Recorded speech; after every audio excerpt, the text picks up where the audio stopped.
Então vamos continuar a leitura em Ramayana.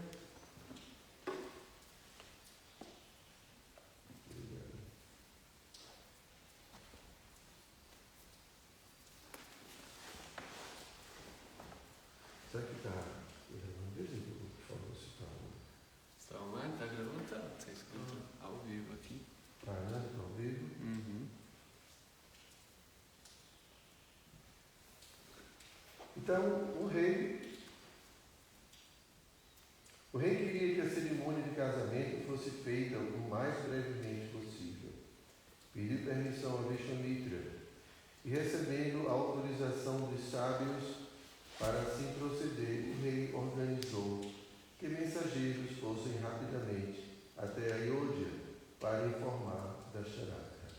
Se acende essas luzes aqui, por favor. Os ministros de Janaka saíram imediatamente, chegando a Ayodhya depois de 3 dias.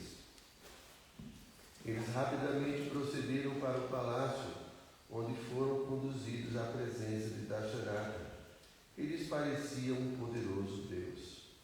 Tranquilizados pela expressão benigna do imperador e por suas palavras gentis de boas-vindas, os ministros lhe disseram sobre os acontecimentos de Migrila. O imperador maravilhou-se ao ouvir a mensagem dos enviados de Janaka. Rama e Lakshmana estavam ambos bem. Os dois tinham derrotado os demônios e, além disso, Rama agora estava noivo de Sita.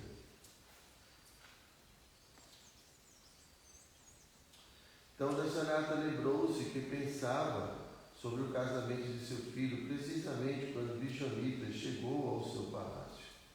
O sábio com certeza fora enviado pela providência, que agora consumara o arranjo dessa união. Depois de falar com seus conselheiros, Dasharatha decidiu partir para Mithila no dia seguinte.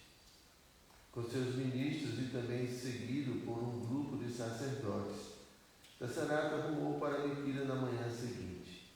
Seu exército marchava logo atrás.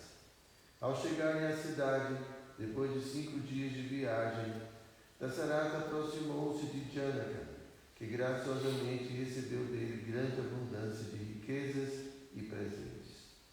Janaka abraçou o imperador e os 2 velhos amigos se sentaram para discutir sobre o casamento. Janaka contou a Dasharatha como Sita nascera da Mãe Terra. Ele também lhe contou a profecia que ouvira. Narada, o vidente celestial, informou que Sita é a eterna consorte de Vishnu e que um dia ele se tornaria seu esposo neste mundo. Foi por esse motivo que criei um teste que somente Vishnu seria capaz de superar. Seu filho passou nessa difícil prova e, em razão disso, será o eterno esposo de Sita. Dasharatha ficou surpreso mais uma vez ao escutar sobre a divindade de Rama. Ele ainda achava difícil acreditar, tendo ele criado Rama como uma criança. Ele olhava para seu filho, que estava bem diante dele, modestamente com sua cabeça baixa e mãos postas. Dasharatha estava dominado por sentimentos de amor. Esses sentimentos falavam mais alto do que qualquer entendimento ligado à divindade de Rama. O imperador olhou mais uma vez para Janaka e disse: sobre todos os aspectos concordo com este casamento. Efetuem a cerimônia sob a orientação dos eruditos. Ó rei, um presente agrada pela maneira como é dado. Então, sem demora, certifiquemo-nos de que todos os ritos necessários serão devidamente realizados. Dasharatha queria ter certeza de que o matrimônio se daria em conformidade com os códigos das Escrituras. Ele não queria que nenhuma má fortuna recaísse sobre ele em consequência de alguma negligência aos ritos sagrados. Tais erros influenciaram negativamente o matrimônio.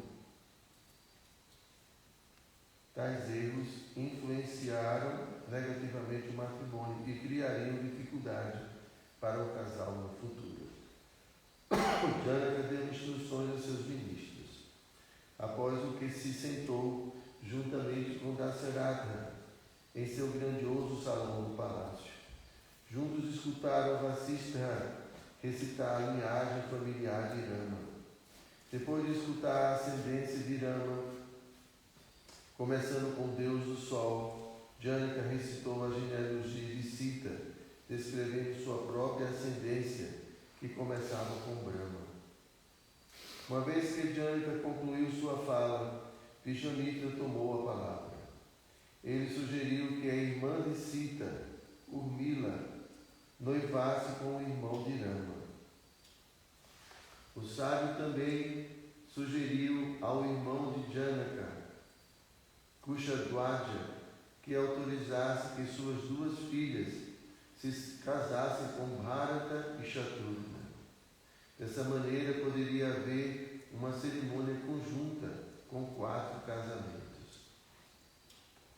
Levantando-se de seu assento cheio de alegria, Janaka disse repetidamente: que assim seja, que assim seja. Então caiu prostrado perante Vishwamitra e disse: sou o seu servo eterno. Suas palavras são dignas de minha adoração e aqui estou ao seu dispor. Que o casamento aconteça amanhã, um dia de estrelas favoráveis. Enquanto os 2 reis conversavam sentados, o sol se pôs gradualmente.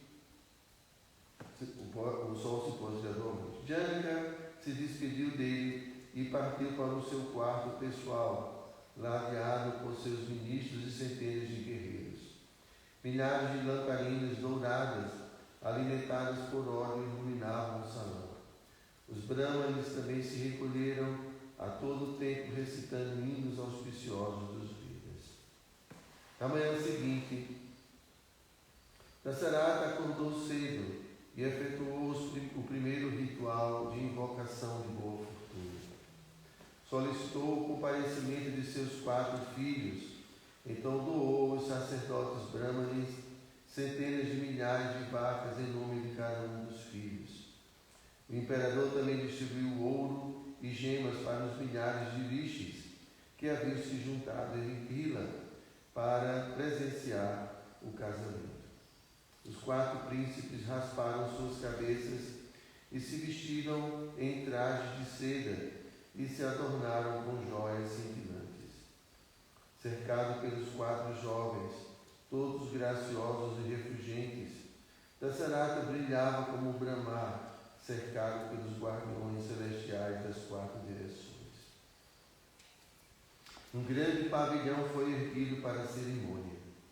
Suas paredes foram construídas de mármore e era sustentado por inúmeros pilares cravejados com brilhantes pedras preciosas.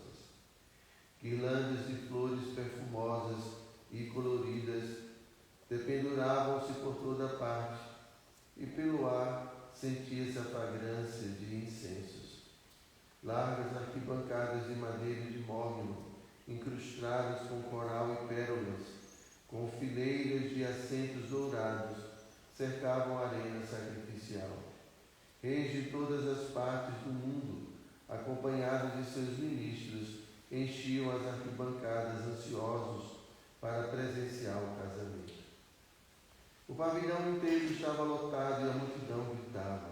Todas as glórias a Rama e Sita estavam sentados ao redor da arena sacrificial, centenas de brahmanes experientes, vestindo apenas um tecido simples amarrado à cintura, com seus cordões sagrados de algodão branco pendurados sobre o ombro. Eles continuamente recitavam hinos védicos metrificados, enchendo o pavilhão com um canto harmonioso. Instrumentos musicais misturavam-se às vozes de cantores peritos a louvarem Rama e Sita. A assembleia em si era um exuberante festival, tal como os festivais realizados nos paraísos dos próprios deuses. Dasaratha, junto de seus 4 filhos, aproximou-se do fogo de sacrifício, do qual Vasishtha, em pessoa, se encarregaria. Uma vez sentados, os príncipes viram Sita e as outras 3 princesas entrarem na arena. A beleza de suas futuras esposas cativou os príncipes. Em vestido de seda brilhante e usando joias e adornos de ouro, as princesas pareciam 4 deusas vindas do reino celestial. Elas se sentaram de frente para seus futuros esposos, olhando timidamente para baixo, e Vasista imediatamente começou a cerimônia matrimonial. Janaka deu um passo à frente, falando com uma voz embargada de emoção. Meu querido Rama, agora eu lhe entrego Sita, minha própria amada filha, para auxiliar você em todos os deveres religiosos. Ela sempre se manterá devotada a você e ninguém mais, e seguirá você como se fosse sua própria sombra. Eis a mão dela, peço que a aceite e eu os abençoo. Janaka pegou a mão de Rama e a colocou sobre a mão de Sita.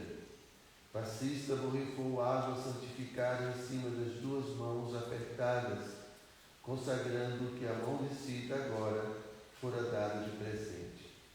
Rama então guiou Sita lentamente ao redor do fogo sacrificial. Das partes superiores do pavilhão ouvia-se os deuses exclamarem: magnífico, bravo! Flores celestiais caíram sobre Rama e Sita. Toda a multidão de espectadores explodiu em gritos de alegria. Tanto Dasharatha quanto Janaka olhavam para o novo casal com lágrimas em seus olhos. A pele de Rama, semelhante a uma esmeralda celeste, contrastava com as características brancas de Sita. Os 2 estavam cobertos por pétalas de flores douradas e suas diversas joias brilhavam. Enquanto andavam de mãos dadas ao redor do fogo, Sita olhava para baixo timidamente. E Rama sorria para as multidões que aplaudiam em voz alta no pavilhão. Cada um dos irmãos de Rama, um após o outro, por ordem de suas idades, ganharam a mão de cada uma das demais princesas. Lakshmana se uniu a Urmila, Bharata a Mandavi e Shatrughna a Ashrutakirti. Os 3 refugentes príncipes, segurando as mãos de suas noivas, caminharam ao redor do fogo sagrado, acompanhados de Janaka e dos sábios. Clamores de felicidade enchiam o pavilhão. Ao mesmo tempo, os deuses tocavam tambores celestiais, grupos de apsaras dançavam e os Gandharvas realizavam seus cantos. Os sábios recitavam textos védicos e búzios se faziam ouvir por todos os lugares. Todos os presentes se absolveram em grande êxtase. A cerimônia terminou ao meio-dia e os reis e príncipes gradualmente voltaram às suas tendas lideradas por Dasharatha, Janaka e os 4 novos casais. No dia seguinte, Vishwamitra, depois de receber a permissão de Dasharatha e Janaka, partiu para as cordilheiras do norte dos Himalaias, com a intenção de se dedicar a práticas ascéticas. Janaka concedeu às suas filhas um dote consistindo de centenas de milhares de vacas e um igual número de elefantes, cavalos, carruagens e soldados de infantaria. O rei, cujas riquezas eram praticamente ilimitadas, deu milhões de peças de tecido de seda e de algodão, dezenas de milhares de tapetes feitos à mão, montes de ouro, prata e joias, e centenas de donzelas ornamentadas para cada uma das noivas. Depois de alguns dias, Dasharatha partiu para Ayodhya, procedendo à frente de seu grande exército. Enquanto o rei, cercado por seus filhos e por numerosos sábios, estava viajando ao longo da estrada para Ayodhya, deparou-se subitamente com um presságio estranho. Os pássaros começaram a gritar com medo, voando baixo na altura da cabeça de todos. Testemunhado esse sinal agourento, o coração de Dasharata estremeceu e sua mente ficou temerosa. O rei perguntou a Vasista se ele sabia a causa de tais presságios. Esses sinais indicam um grave perigo por vir, respondeu o Rishi. Mas há grupos de viados cruzando o nosso caminho da esquerda para a direita, o que indica que seremos salvos desse perigo. Não há motivo para temores, portanto. Uma forte tempestade teve início. O sol foi coberto pela escuridão e o céu se enegreceu. Árvores caíram e a terra tremia. Uma terrível tempestade de areia rodopiou em torno dos viajantes, confundindo seus sentidos e deixando-os quase inconscientes. De repente, vindo de dentro da escuridão, surgiu o terrível sábio Parashurama. Ele trajava peles de tigre e seu cabelo emaranhado estava enrolado no topo de sua cabeça. Dasharata e seus seguidores entenderam de imediato quem era aquele homem. Mesmo sendo um Brahmane, Parashurama era famoso por sua destreza como um guerreiro. Em tempos passados, ele sozinho derrotou todos os guerreiros do mundo, matando-os pelos milhões. O sábio se enfurecera diante do assassinato de seu pai, perpetrado por reis guerreiros, e se vingou terrivelmente. Percorreram o mundo inteiro, massacrando a classe militar por completo.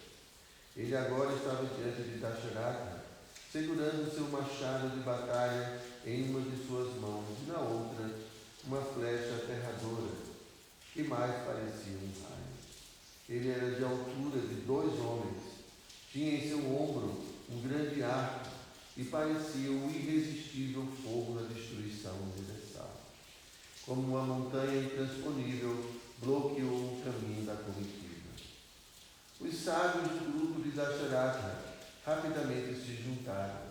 Eles buscaram água para lavar os pés e as mãos de Parashurama e lhes ofereceram palavras gentis de boas-vindas. Aceitando a honra oferecida pelos sábios, Parashurama olhou para Rama e lhe disse com uma voz grave: Ó Rama, ouvi falar sobre sua força. Por ter quebrado o arco de Shiva, você realizou uma façanha magnífica. Como posso eu, que tenho grande inimizade por todos os guerreiros, tolerar que exista tão grande poder em um rei? Tenho aqui comigo outro arco sagrado, que pertencia a Vishnu. Veremos agora qual é o seu poder. Posicione esta flecha celestial no arco e simplesmente tensione o arco ao seu limite. Se for capaz de cumprir essa tarefa, desafiarei você para um combate. Quando você estiver no campo de batalha e for devastado pela força de minhas armas, ganhará fama imortal. Dasharata ergueu suas mãos em horror. Ciente do poder de Parashurama, temeu pela vida de Rama. Ele se aproximou do sábio de mãos postas, suplicando-lhe que poupasse seu filho. Não dando nenhum sinal de atenção ao rei, Parashurama continuou a dirigir-se apenas a Rama. Tanto o arco que você partiu, quanto este que carrego, foram feitos pelo arquiteto dos deuses, Vishvakarma. Aquele que você quebrou anteriormente pertencia a Shiva. Contudo, saiba que este é propriedade de Vishnu, sendo, portanto, mais poderoso, visto que Vishnu é sempre superior a Shiva. Parashurama pegou o arco em seu ombro. Com sobrancelhas franzidas e olhos vermelhos, olhava para Rama sem reconhecer a divindade do príncipe. Esse arco foi passado de Vishnu aos meus antepassados e chegou em minhas mãos, afinal. Eu agora o ofereço a você, ó Rama. Considerando seu dever sagrado de sempre aceitar um desafio, mostre agora a força de seus braços. Parashurama estendeu-lhe um enorme arco. Rama, com um leve sorriso no rosto, deu um passo à frente. tenho ciência de sua façanha. Você lutou contra todos os guerreiros da face da terra 21 vezes e matou cada um deles. Você certamente já vingou seu pai mediante esse ato louvável. Quando criança, Rama ouviu a história do Parashurama. Os muitos reis mortos pelos sábios tinham se tornado homens muito envaidecidos e foi pelo arranjo divino que foram aniquilados. O sábio Parashurama, após muitíssimas práticas ascéticas, foi empoderado pessoalmente pelo próprio Senhor Vishnu para cumprir a sua missão. Pela força e pelo desejo do próprio Vishnu, Parashurama foi capaz de exterminar a classe militar. Agora Vishnu aparecera como Rama, mas uma vez estava diante do sábio. Ele continuou a falar: você é um Brahmane cheio de sabedoria e é, devido a isso, digno de minha adoração. Todavia, visto que você me despreza por ver que pertenço à classe militar, mostrarei a você o meu poder pessoal. Rama agarrou das mãos de Parashurama o arco, bem como a flecha ardente. Ele encordoou o arco em um instante e puxou a flecha até o seu ouvido. Fitando Parashurama com raiva, ele perguntou: para onde devo atirar essa flecha mortal, ó sábio? Como você é meu superior, eu não ousaria apontá-la para você. Grupos de deuses se reuniram nos céus. Vendo Rama puxar com raiva a corda do arco celestial, temeram pela destruição dos céus. Todos gritaram: Vishnu, salve-nos, salve-nos! Rama de pé com o arco brilhava tal qual o sol, e Parashurama, surpreso, deu um passo para trás. Ele sentiu o poder de Rama eclipsá-lo por completo. Tendo compreendido agora a identidade de Rama, o sábio falou com uma voz vacilante: você parece ser invencível, e posso entender que você certamente não é outrem senão o inesgotável Senhor Vishnu.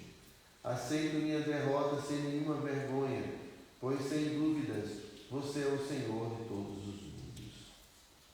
Parashurama lembrou-se de como Vishnu dissera, muito tempo atrás, que voltaria para pegar de volta a energia divina que concedera ao sábio. O sábio guerreiro de mãos postas disse: ó Rama, ó ser todo-poderoso, você já tirou de mim meu poder e meu orgulho. Por favor, atira essa flecha em meus desejos por prazeres celestiais, reduzindo-os inteiramente a cinzas.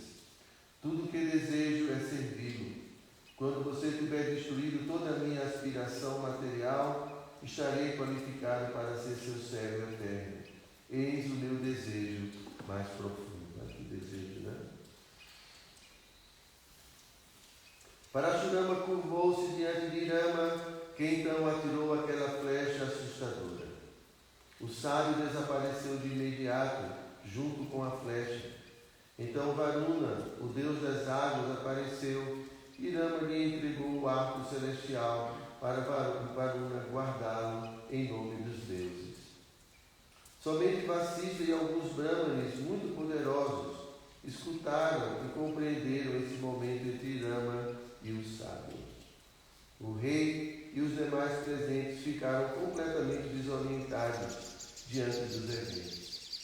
Embora perplexos, sentiram-se aliviados ao entenderem que Rama, de uma maneira ou outra, apaziguara o sábio.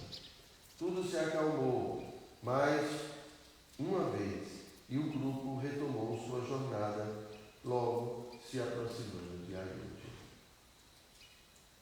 A notícia da aproximação do grupo de Dasharatha já chegara a Ayodhya.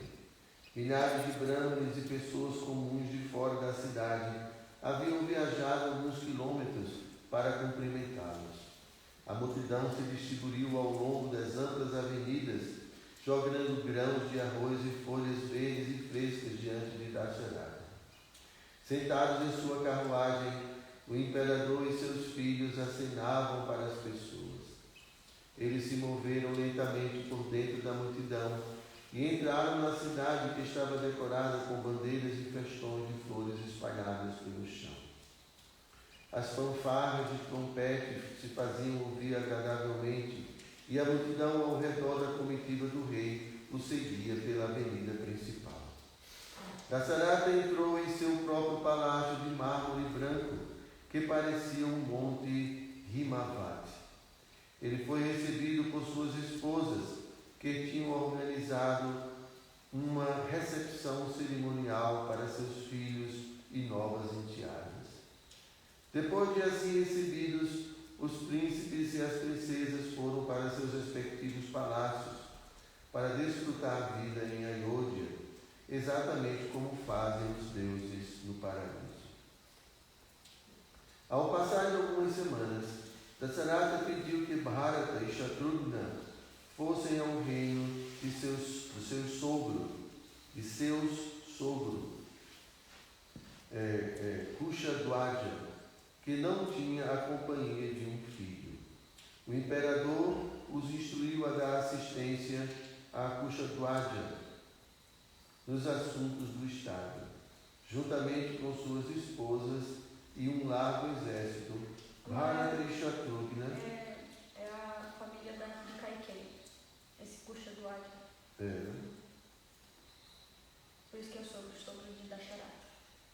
O imperador instruiu a dar assistência a Kushadwaja nos assuntos do Estado, juntamente com suas esposas e um largo exército. Bharata e Shatrughna logo saíram da capital e rumaram para Rajagriha, onde morava Kushadwaja. Capítulo 5. Vamos começar. Os conselhos maliciosos de Manthara. Cada vez mais visitado pela velhice, Dasharata já pensava em sua vindoura aposentadoria. Gradualmente delegava mais e mais responsabilidades do Estado a Rama e Lakshmana. Os dois príncipes, juntamente com suas esposas, serviam o rei com muita versatilidade.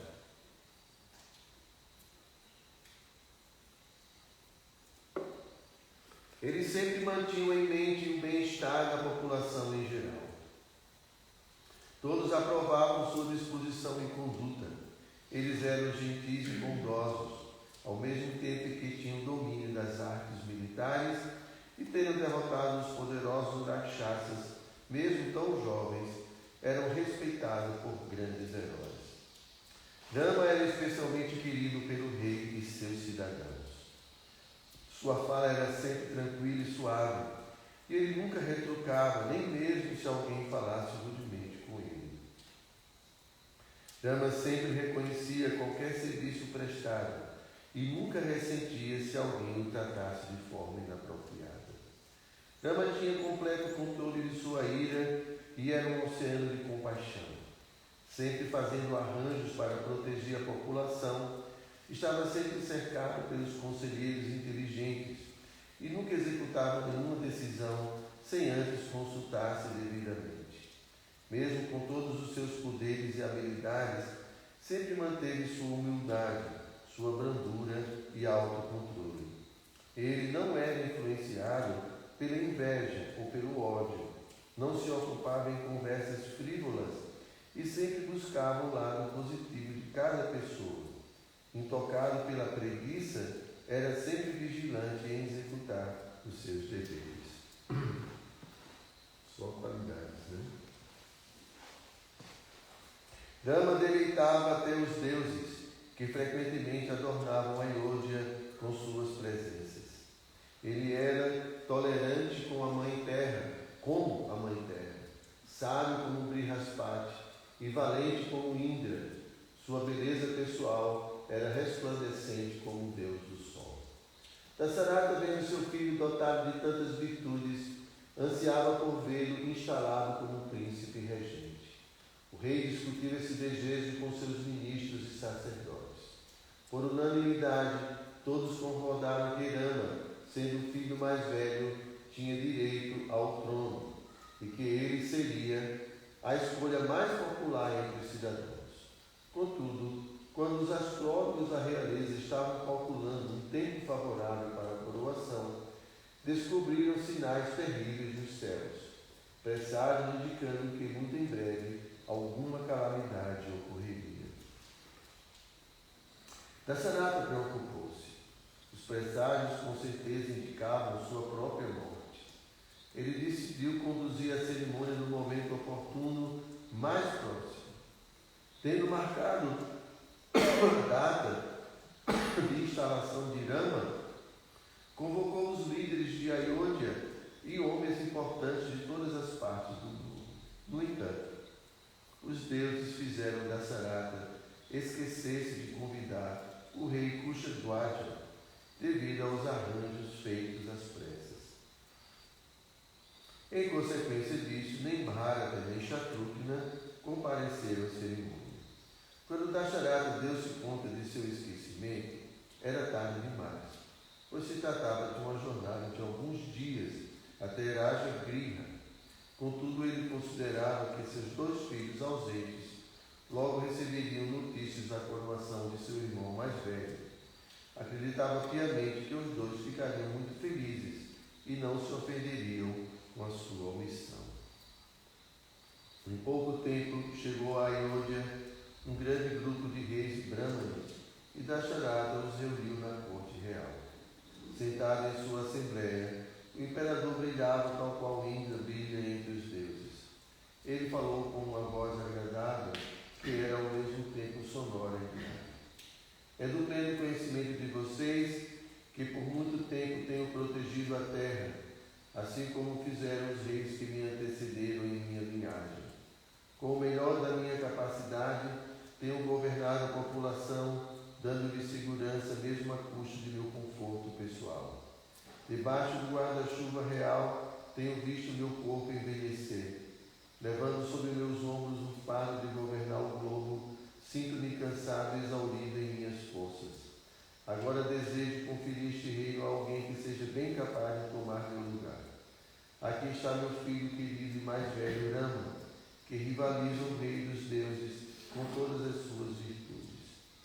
Com a concordância de meus conselheiros mais próximos e de acordo com nossos costumes e leis, desejo colocar Rama como chefe de Estado.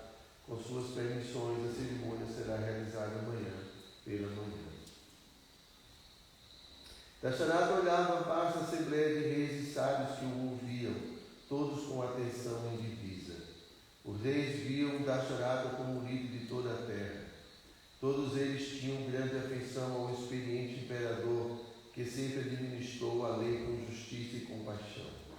Com prazer, pagaram seus tributos e buscaram sua orientação sobre a perfeita gestão do Estado. Dasharata supervisionava a situação global, garantindo que todos os diferentes reis e líderes governassem de acordo com os códigos da religião. Todos os reis ali juntos concordaram que Rama era a escolha perfeita para suceder Dasharata. Ao olhar para seu filho, tão gentil e obediente, o imperador se emocionou.